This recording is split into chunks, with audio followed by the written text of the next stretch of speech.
Naniniwala pala si Bea Alonzo sa hula.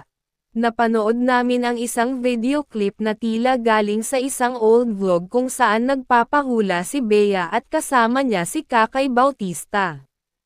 Ang tanong ni Bea sa manghuhula ay ikakasal pa ba siya? Ayon naman sa lumabas sa tarot card na binasa ng manghuhula, 7 years pa bago ikasal si Bea. 33 lang siya nung time na magpahula siya kaya meaning, pagdating niya ng 40 years old, doon pa lang siya mag-aasawa.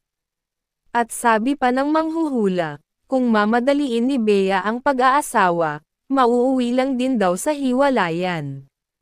Maghintay daw siya pag nag-40 na siya dahil isang mas may edad sa kanya ang kanyang mapapangasawa at magiging maganda raw ang kanyang married life pagkatapos.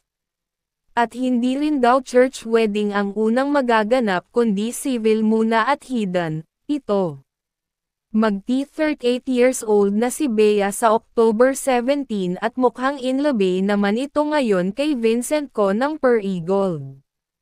Pero kung ang hula ang kanyang susundin, ibig bang sabihin, 2 years pa bago magpapakasal si Bea? Makapaghintay pa kaya si Vincent Ko ng ganuan katagal?